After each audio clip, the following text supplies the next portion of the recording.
Yesterday on my news feed, I saw something that moved my heart. It was of a young woman dressed in red, standing on the rooftop of the Caroma Hospital in Italy, playing her violin. And as she played those extraordinary notes that literally moved the heart and the soul in the playing, she was playing those notes for all of those in the hospital that were fighting for their lives. She was playing that music for all of those who had lost their lives. And she was playing that music in honor of all the healthcare workers and volunteers who were putting their lives on the line to save the lives of others. I watched as people began to raise the windows of the hospital so that their patients could hear the music. I watched as healthcare professionals stepped out onto balconies so that they wouldn't miss a single note.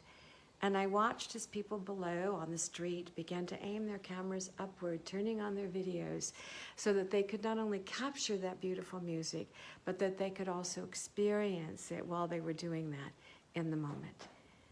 She was adding great beauty to the world. And when I watched that, it reminded me of a story that I would like to share with you. The name of the story is Miss Rumphius, and the author's name is Barbara Cooney. This is a story that I've told many times in the former Soviet Union in the 80s as a way of building bridges between our countries.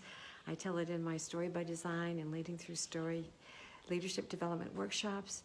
And it's also a story that I told at my own mother's funeral. The Lupin lady is little and old. She lives in a house overlooking the sea. And between the rocky places around her house, there are lupins growing, purple and blue and rose-colored. Now, the Lupin lady was not always old. She was once young. Her name was Alice, and she lived in a house overlooking the sea. Her grandfather had a studio in the bottom of the house, and he carved figureheads for the bows of ships. And he also painted pictures of the faraway places he traveled to. And sometimes little Alice would help him by painting in the skies. And then at night, he would place her on his knee, and he would tell her stories of the faraway places he had traveled to and all the people that he had met. And little Alice would say to her grandfather, "Grandfather, when I grow up, I too want to travel to faraway places.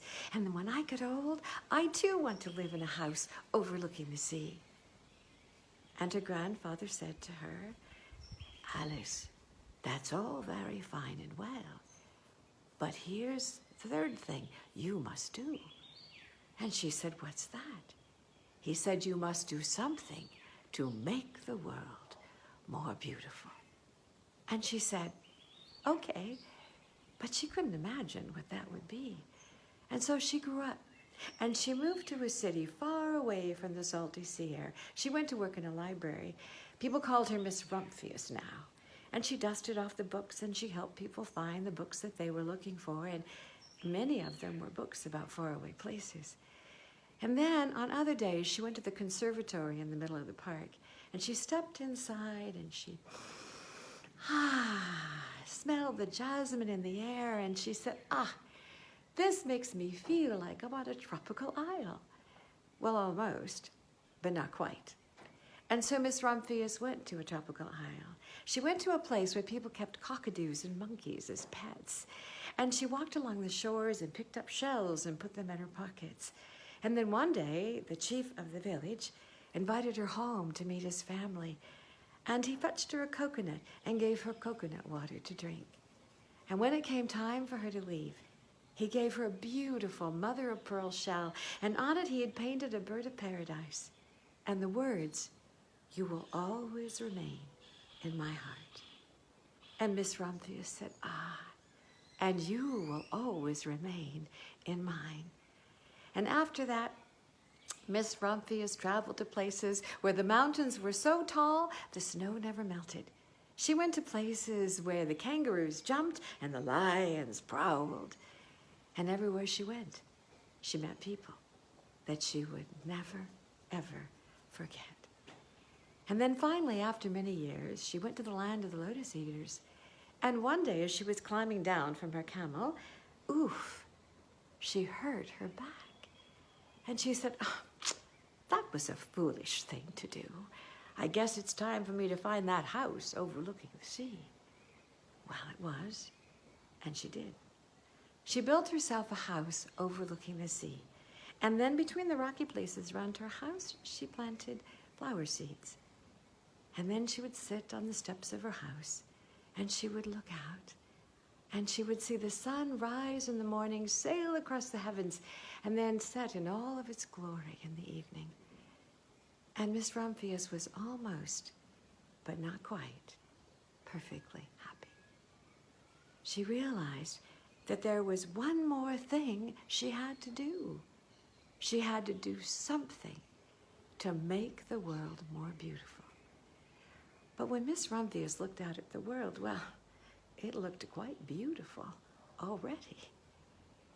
Well, her back bothered her a lot that year, and in the spring of the next year, she'd not spent very much time out of bed, and so those flowers bloomed that she had planted the spring before. And when she saw them, she said, "Oh, my, lupins. I've always liked lupins the best. I wish I felt better. I'd plant more for next year." But she didn't feel better. And it was another summer, fall, winter, spring before Miss Rumphius felt well enough to take a walk. And so one spring day, she put on her jacket, and then she went for a walk behind the hill behind her house where she had not been for a very long time. And on the other side of that hill, she saw something that amazed her. There were lupins growing, purple and blue and rose-colored. And she said, "Oh my, the wind brought my lupins here." And of course, the birds helped. And then suddenly, Miss Rumphius got a wonderful idea. She hurried home, opened her seed catalogs, and ordered 5 bushels of lupin seeds from the finest houses. And when they arrived, she filled her pockets full of seeds, and then she went for walks. And as she walked along the country lanes and the highways, she tossed handfuls of seeds. She scattered seeds behind the church and the schoolyard and along the rock walls. Everywhere she went, she scattered her seeds. People called her that crazy lupin lady, but she didn't care. And then she noticed something. Her back didn't bother her so much anymore. And the next spring, everywhere you looked, there were lupins growing, purple and blue and rose-colored. There were lupins growing along the country lanes and the highways and behind the church and the schoolyard and along the rock walls. Miss Rumphius had done the third and most difficult thing of all. She had done something to make the world more beautiful. Well, Miss Rumphius is very old now. And she still lives in that house overlooking the sea. And children come to visit her. And she tells them stories. She tells them stories of the faraway places she's traveled to and the people that she's met. And the children always say, "Miss Rumphius, when I get old, I too want to travel to faraway places. And then, when I'm really old, I want to come and live in a house overlooking the sea." And she says to the children, and to you, and to me, "That's all very fine and well, my dears. But there is a third thing each and every one of you should do." And we say, "What's that?" And she says, "Each and every one of you should do something to make the world more beautiful." And we say, "Okay." And so my wish for you this day is that you have a beautiful day and that you do something beautiful for someone else, just like that young woman did, standing on a rooftop, playing a song that opened hearts and opened souls.